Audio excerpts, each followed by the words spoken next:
Today we have a speaker that needs no introduction, but is a person that has inspired all of us in our work of peace and justice, the Bishop Gene Robinson from the Diocese of New Hampshire.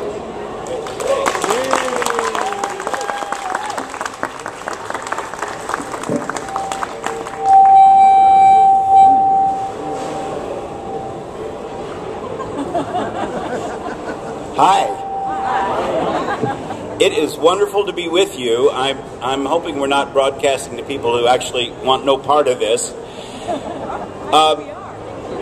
I am delighted to be here. I'm a little bit nostalgic being here.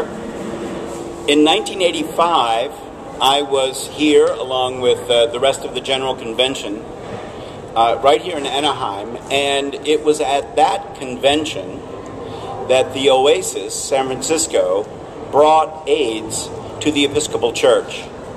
And they literally turned us around, turned us on our heads, and brought the reality of AIDS to the Episcopal Church. And to our credit, the Church took up that ministry in a way that led so many in the world, and certainly so many within the Christian Church. This is another one of those conventions. And if you take anything away from this and take it to members of your deputation, here's the message. The time is now. The time is now for the Church, the Episcopal Church, to stand up and be the church God is calling it to be. We have had a season of restraint. I believe that season is over, and it is now a season for moving on beyond the divisions that have held us back, and in as caring and connected a way as possible to the rest of the communion, it is time for us to be the church that God is calling us to be.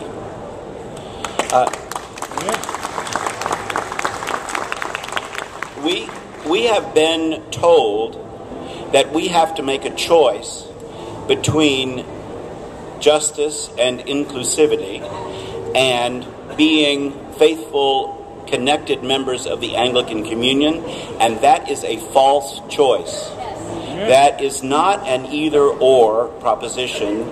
That is a both-and position. And what we're being told by people across the Anglican Communion is that although at the highest levels of our church there seems to be division, most of the people at the bishop level and the priest and lay levels of the Anglican Communion, they mean to stay connected with us and we with them. And we will work together on clean water and on mosquito nets and countless projects that will benefit the most needy in the world. And just because we disagree about this particular issue of sexuality, because our contexts are so different, does not mean that we need to come apart over this. And we need to call that for the false choice that it is.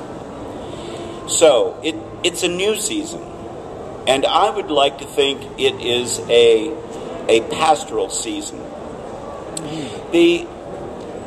Most of what I know about our movement as LGBT people, I've learned from being a part of and studying the civil rights movement of the 1960s. And you may, those of you who are old enough to remember, I know some of you weren't even born and that's so depressing I can't stand it, but you will remember that churches were hesitant to get involved.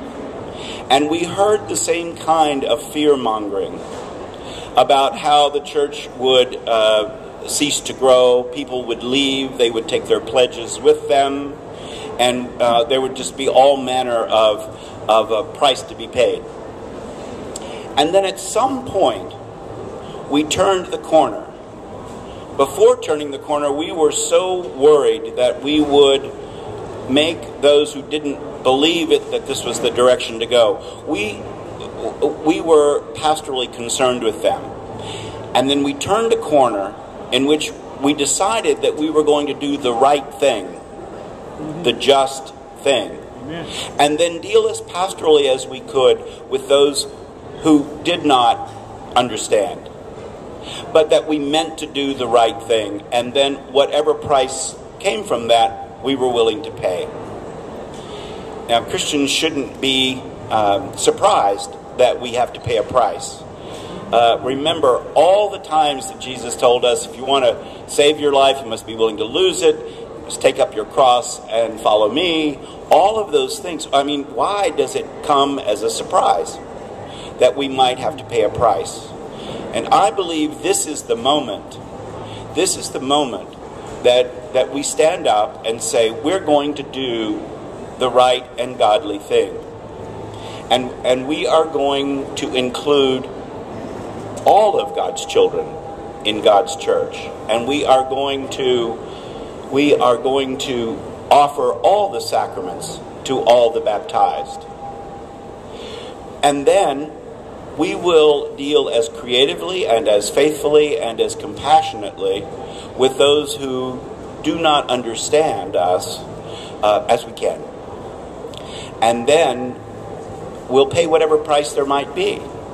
The thing that is so inspiring to me about what African Americans did in the 60s was that they knew that if they went into the streets and asked for and demanded their full rights, that they would meet snarling dogs and fire hoses and some of them death, and they went anyway.